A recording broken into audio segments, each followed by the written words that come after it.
بسم اللہ الرحمن الرحیم۔ آج ہم بات کریں گے فیصل آباد میں 8 جون کو ہونے والے خوفناک آتش زدگی کے واقعہ کی، اور یہ واقعہ سدھار کے علاقے میں ایک آئل ریفائنری میں پیش آیا جہاں پر استعمال شدہ آئل کو ریفائن کیا جا رہا تھا، اور اس خوفناک واقعہ میں وہاں پر کام کرنے والے 6 ورکر جو ہیں وہ جلس کر جاں بحق ہو گئے، جبکہ 4 وہ جلس کر شدید زخمی ہوئے۔ اس حوالے سے آغاز سے ہی کچھ شکوک و شبہات تھے کہ یہ فیکٹری کس طرح قائم ہوئی، کیونکہ استعمال شدہ آئل کو ریفائن کرنے کا کام، اس کے بارے میں یہی خیال ہے کہ یہ غیر قانونی ہے، تو کس طرح یہ فیکٹری چل رہی تھی۔ پنجاب حکومت نے اس پر ایک انکوائری کمیٹی تشکیل دی، اس نے 1 ہفتے کے دوران جو ہے یہ رپورٹ مکمل کرنی تھی، لیکن کافی تاخیر سے یہ رپورٹ اب سامنے آئی ہے، اور یہ رپورٹ جو ہے وہ پنجاب حکومت کو بھجوا دی گئی۔ اس حوالے سے میرے ساتھ موجود ہیں حسام احمد، سینئر صحافی ہیں فیصل آباد کے، اور انہوں نے اس پر کافی تحقیق کی، وہ جائے وقوع پر بھی گئے، سارے معاملات کو بھی انہوں نے دیکھا، پوری طرح انہوں نے کور کیا۔ تو ان سے بات کرتے ہیں کہ یہ رپورٹ اب کیا آئی ہے، اور جو سوالات سامنے آ رہے تھے، جو ذہن میں آ رہی تھی چیزیں، تو ان کو ایڈریس کیا گیا ہے، کیا کسی کو ذمہ دار ٹھہرایا گیا ہے، کیونکہ اس کا جو ابتدائی طور پر ایک مقدمہ درج ہوا تھا جس میں کسی بھی شخص کو ذمہ دار نہیں ٹھہرایا گیا تھا، 6 افراد کی جانیں چلی گئیں۔ تو یہ رپورٹ کیا ہے، اس پر ہم حسام احمد صاحب سے بات کریں گے۔ جی حسام۔ شکریہ حماد صاحب۔ جی شکریہ حماد۔ سب سے پہلے بتاؤں کہ یہ رپورٹ آئی ہے اور اس کو میں نے پڑھا ہے، تو یہ ایک بات اس میں واضح طور پہ مجھے دیکھنے میں ملی ہے، اس میں بہت سارے فلاز ہیں، بہت ساری کمیاں ہیں جو کہ رپورٹ میں بتائی جانی چاہیے تھی، لیکن انتظامیہ کو نے اور جو یہاں کے جو کمیٹی کے ممبران تھے انہوں نے اس کمیوں کو اس حوالے میں اس رپورٹ میں ذکر نہیں کیا۔ سب سے پہلے اس جو یہ کمیٹی بنائی گئی تھی، اس کا کام یہ تھا کہ اس نے یہ آئیڈینٹیفائی کرنا ہے آیا کہ یہ فیکٹری کسی بھی طرح رجسٹرڈ تھی کسی بھی محکمے سے یا نہیں تھی۔ اس حوالے سے جب اس رپورٹ کو پڑھتے ہیں تو انہوں نے کہا کہ یہ فیکٹری 2014 میں لگائی گئی، اور 10 کنال کے اوپر یہ فیکٹری لگائی گئی تھی۔ تب 2014 سے لے کے 2020 تک یہ فیکٹری کسی بھی محکمے کے ساتھ رجسٹرڈ نہیں تھی، یہ انکوائری کمیٹی کہتی ہے۔ اور اس میں حیران کن انکشاف یہ ہے کہ فیصل آباد کے اندر ایک آئل ریفائنری کام کرتی رہی، مگر یہاں پہ نہ تو کسی ادارے نے اس کو چیک کیا، نہ ہی کوئی ادارے نے جا کے پوچھا کہ بھائی آپ کے پاس کون سا لائسنس ہے، کون سا NOC ہے۔ اور انہوں نے اس انکوائری کمیٹی نے اس کے اندر ایک بات لکھی ہے کہ کسی بھی ادارے کو اس کے رجسٹرڈ ہونے کا پتہ ہی نہیں تھا، نہ ہی کبھی چیک کیا گیا۔ تو کتنی بڑی نیگلیجنسی ہے ان اداروں کی کہ یہ سب کچھ ان کے نیچے ہوتا رہا اور انہیں پتہ ہی نہیں چلا۔ 2014 میں یہ فیکٹری بنی تھی، یہ انکوائری رپورٹ کہتی ہے۔ اس کے بعد 2019 کا ایک ڈاکومنٹ مالکان کی طرف سے 2014 سے یہ فیکٹری کام کر رہی تھی، اور متعلقہ جو محکمے ہیں یہاں پر، جو لیبر ڈپارٹمنٹ ہے، انوائرمنٹ ڈپارٹمنٹ ہے، اور انڈسٹری ڈپارٹمنٹ ہے، ضلعی انتظامیہ ہے، پولیس ہے، کیا وہ آگاہ تھے کہ یہ فیکٹری وہاں پہ کام کر رہی ہے، وہاں پہ یہ غیر قانونی کام، جیسا کہ آپ بتا رہے ہیں کہ آئل کو ریفائن کرنے کا کام ہی غیر قانونی ہے، ان کے علم میں تھا کہ یہ ہو رہا ہے وہاں پہ؟ بالکل یہ بات پر ایک بات آپ سمجھ لیں، کسی بھی استعمال شدہ تیل کو صاف کر کے ہیٹ کر کے بیچنا غیر قانونی ہے، اس کا کوئی لائسنس نہیں ہوتا۔ یہ تمام ادارے جن کا آپ نے نام لیا، سول ڈیفنس ہو گیا، انوائرمنٹ کا ادارہ ہو گیا، انڈسٹریز کا ادارہ ہو گیا، لوکل گورنمنٹ ہوگی، ڈسٹرکٹ گورنمنٹ ہوگی، پولیس ہو گئی، ان تمام کا انہوں نے لکھا کہ کسی کو پتہ ہی نہیں تھا کہ یہاں پہ آئل ریفائنری کام کر رہی ہے اور وہ غیر قانونی کام کر رہی ہے۔ اس حوالے سے جب اس انکوائری رپورٹ کو پڑھتے ہیں تو انہوں نے لکھا کہ مالک سے جب اس کے ڈاکومنٹس پوچھے گئے تو وہ کہتے ہیں کہ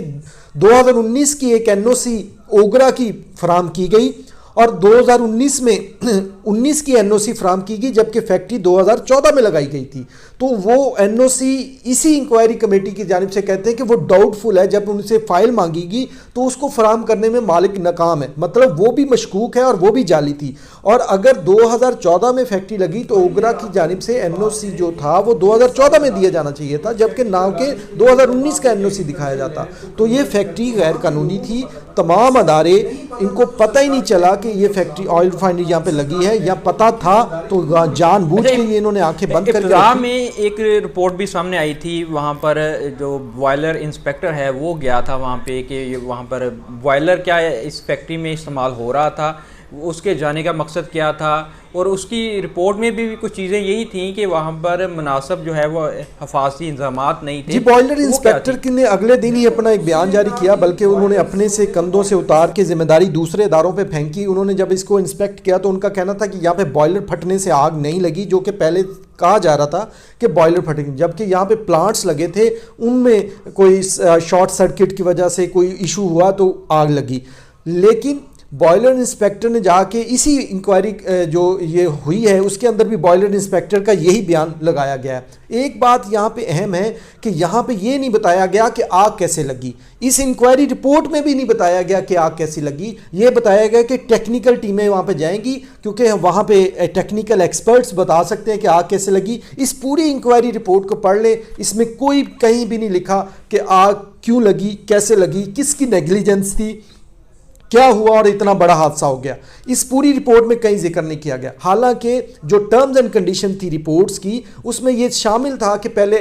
فیکٹری کا لیگل ہونا ثابت ہونا چاہیے، آگ کیسے لگی، اس میں کیا میئرز لیے گئے، اور اس کے ڈاکومنٹس چیک کرنے تھے، یہ تمام، اس کے بعد سفارشات دینی تھی، ذمہ دار ٹھہرانا تھا، رسپانسبلٹی فکس کرنی تھی۔ لیکن کہیں ایسا کچھ نظر ہوتا ہمیں نظر نہیں آ رہا اس رپورٹ کے اندر، جو کہ یہ پنجاب گورنمنٹ کی بنائی ہوئی ایک کمیٹی تھی، انہوں نے یہ بنائی ہے رپورٹ، اور اس میں لگتا ایسے ہے کہ تمام محکمے ایک دوسرے کو بچانے میں لگے رہے، اور اس میں وہ کافی حد تک کامیاب ہوئے ہیں رپورٹ دینے کے بعد۔ ان کے نام نہیں لیے گئے۔ اچھا، جب یہ کمیٹی تشکیل دی گئی، ایک ان کے ذمہ یہ بھی تھا کہ اس کا لیگل سٹیٹس انہوں نے بتانا تھا کہ یہ قانونی تھی یا غیر قانونی۔ کیا اس رپورٹ میں اس کو واضح کیا گیا ہے کہ یہ قانونی تھی یا غیر قانونی؟ اور اگر کیا گیا ہے تو اگر غیر قانونی تھی تو متعلقہ محکموں پر کوئی ذمہ داری ڈالی گئی ہے؟ بالکل، رپورٹ میں یہ واضح کیا گیا ہے کہ یہ فیکٹری جو تھی غیر قانونی تھی، اور ان کے پاس کوئی ڈاکومنٹ وہ جو دے نہیں سکے سوائے ایک اوگرا کی این او سی، وہ بھی ڈاؤٹ فل قرار دے دی گئی، مشکوک قرار دے دی گئی اس کمیٹی کی جانب سے۔ یہ تو واضح ہو گیا نہ یہ فیکٹری رجسٹرڈ تھی، نہ یہ قانونی تھی، اور نہ ہی وہاں پہ قانونی کام ہو رہا تھا۔ مگر اس رپورٹ کے اندر کسی بھی بندے کو رسپانسیبل نہیں ٹھہرایا گیا، بلکہ مالک کا ذکر کیا گیا کہ مالک نے چیزیں پوری نہیں کی، اقدامات نہیں کیے، وہاں پہ سہولیات نہیں تھی، اور یہ کہا گیا کہ یہ سب کا ذمہ دار جو فیکٹری مالک تھا۔ بلکہ جو مرنے والے مزدوروں ہیں ان کا بھی یہ کہا گیا کہ وہاں پہ ان کو ایک مرنے والے کو 20 لاکھ دیا جائے گا، مالک دے گا، جبکہ زخمی کو جو ہے وہ 5 لاکھ دے گا، اس کے بعد فیکٹری کا آگے فیصلہ کیا جائے گا۔ تو ذمہ داری فکس نہیں کی گئی، یہ تو فیکٹری مالک کے اوپر صرف سارا کچھ ڈالا گیا، بلکہ یہ نہیں بتایا گیا کہ جو ڈپارٹمنٹس جن کا کام تھا فیکٹری کو چیک کرنا، جن کا یہ رجسٹرڈ نہیں تھی، غیر قانونی تھی، 6 بندوں کی جان چلی گئی ہے، تو پھر ان کی جان جانے کا ذمہ دار کسی کو ٹھہرایا گیا ہے کہ نہیں؟ کہ ان کو انصاف ملے گا کہ نہیں؟ دیکھیں، میں آپ کو بتاؤں کہ محکمہ انڈسٹری سب سے پہلے ذمہ دار ہوتا ہے فیکٹری کو رجسٹرڈ کرنے کا، اس کے بعد جو لیبر ڈپارٹمنٹ، اس کے بعد civil defence department, environment department, local government سے نقشہ اپروو ہوتا ہے کسی بھی بلڈنگ کا۔ تو یہ تمام ڈپارٹمنٹس کدھر تھے؟ 6 سال بعد یہ جب آگ لگی تو وہ یہ بتا رہے ہیں کہ یہ فیکٹری رجسٹرڈ نہیں تھی۔ یہ تمام ڈپارٹمنٹ اس چیز کے ذمہ دار ہیں، اور حیرانی کی بات اس کمیٹی کے اندر تمام ڈپارٹمنٹس کے لوگ شامل تھے، تو وہ اپنے آپ کو کیسے ذمہ دار ٹھہرا سکتے تھے؟ نہ ہی انہوں نے اس انکوائری جو رپورٹ ہے اس میں اپنے آپ کو ذمہ دار ٹھہرایا یا کسی بھی ڈپارٹمنٹ کا نام لیا ہو۔ صرف مالک کے اوپر بات کی گئی اور انسیڈنٹ کے حوالے سے بتایا گیا کہ 8 گھنٹے آگ لگی، اس طرح کنٹرول کر لیا گیا، یہ لوگوں کی ڈیتھ ہوئی، اب پیسے دیے جائیں گے۔ اب اوگرا کو کہا گیا کہ یہ دیکھیں اس معاملے کو، اور جب بھی اوگرا لائسنس دے گا تو وہ باقاعدہ طور پہ پروونشنل گورنمنٹ یا ڈسٹرکٹ گورنمنٹ کو انوالو کرے گا، پھر ان کو لائسنس یا این او سی دے، تو اس معاملے کو دیکھا گیا۔ تو اس سارے معاملے کو ساری رپورٹ پڑھتے ہیں تو جو اس رپورٹ کے حصے میں لوگ شامل تھے انکوائری کمیٹی میں، انہوں نے اپنے ڈپارٹمنٹس کو بچایا، اس میں انڈسٹریز ڈپارٹمنٹ، لیبر ڈپارٹمنٹ، اور خاص طور پہ جو سول ڈیفنس کا ڈپارٹمنٹ، انوائرمنٹ کا ڈپارٹمنٹ، لوکل گورنمنٹ کے لوگ، یہ سب ذمہ دار ہیں اس چیز کے۔ اس کمیٹی نے سرکاری طور پر ان جانوں کی قیمت لگا دی ہے کہ 20 لاکھ ایک بندے کی جان کی قیمت ہے، اور ان کی جان جانے کا کسی کو ذمہ دار نہیں ٹھہرایا؟ بالکل، اس رپورٹ کے اندر جب آپ پڑھتے ہیں تو کہا گیا ہے کہ 20 لاکھ روپیہ دے دیں، 5 لاکھ روپیہ دے دیں، اور کچھ پیسے ابھی مالکان نے دیے بھی ہیں تاکہ لوگوں کو چپ کروایا جا سکے۔ سرکار بھی یہ چاہتی کہ قیمت لگ جائے، انہوں نے اس میں لکھ بھی دیا قیمت لگانے کے حوالے سے۔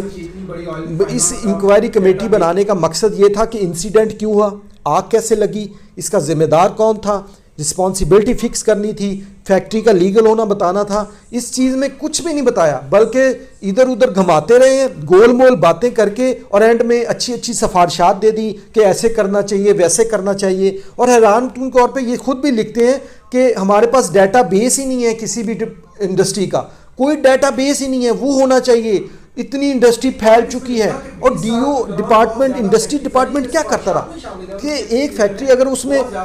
تیل صاف نہ ہو رہا ہوتا، فرض کرے اسلحہ بن رہا ہوتا تو کون ذمہ دار ہوتا؟ کوئی بڑا حادثہ ہوتا، بارود بن رہا ہوتا۔ لیکن یہ بہت بڑی نیگلیجنس ہے ان اداروں کی، اتنے نکمے ادارے کہ ایک ضلع کے اندر پوری آئل ریفائنری لگ جائے اور آپ کو پتہ نہ چلے 6 سال تک کہ یہ آئل ریفائنری لیگل ہے اللیگل ہے۔ تو مطلب اس میں یہ واضح طور پہ پتہ چلتا ہے کہ یہ تمام ادارے بہت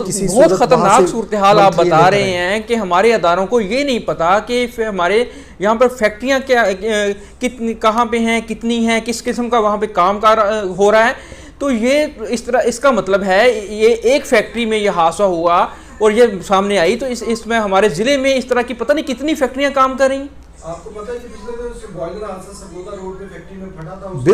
بالکل نہیں پتا۔ یہ خود انہوں نے سفارشات میں بتایا کہ ڈیٹا بیس ہونا چاہیے، 20 سال سے بڑی گروتھ ہوگی، فیکٹریاں لگ گئی، انڈسٹری لگ گئی، ہمارے ڈپارٹمنٹ کی کیپیسٹیز نہیں ہیں، وہاں پہ لوگ بھرتی ہونے ہیں، ہر چیز پہ نظر نہیں رکھی جا سکتی، کون قانونی ہے، کون ایس او پیز کو فالو کر رہا ہے، اس میں ڈپارٹمنٹ سخت ہی نہیں رکھتا۔ یہ انہوں نے سفارشات میں لکھا ہے، اور اس کو بڑھانے کی ضرورت ہے، اس کی کیپیسٹی کو بڑھانے کی ضرورت ہے ڈپارٹمنٹس کو۔ مطلب کہ جو لوگ ذمہ دار تھے ان کا ذکر نہیں کیا، یہ بتا دیا کہ ہمیں پہلے سے ان کے پاس اختیار ہے،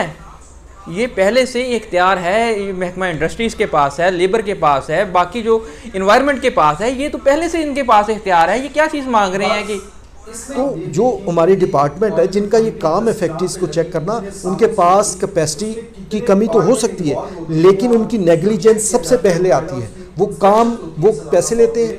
یہ انلیگل کام ہوتے ہیں ان کی نظر میں، فیکٹریز کو چیک نہیں کیا جاتا، ایس او پیز کو چیک نہیں کیا جاتا، فاصلی انتظامات کو چیک نہیں کیا جاتا، اور ان فیکٹریز کو رن کیا جاتا ہے صرف پیسے لے کے، اور بعد میں جب حادثہ ہوتا ہے تو کسی نہ کسی کے اوپر ڈال کے، اور یہ بری الزامات ہوتے ہیں۔ انتہائی افسوسناک معاملہ ہے یہ کہ رپورٹ بھی آئی ہے تو صرف ایک دوسرے کو بچانے کے لیے آئی ہے، کسی پر ذمہ داری نہیں ڈالی گئی۔ جو سرکاری نااہلی ہے محکموں کی، اس کو چھپانے کے لیے یہ تمام جو ہے وہ رپورٹ پیش کی گئی ہے، سفارشات دی گئی ہیں، اور مٹی ڈالو پروگرام ہے یہ سارا۔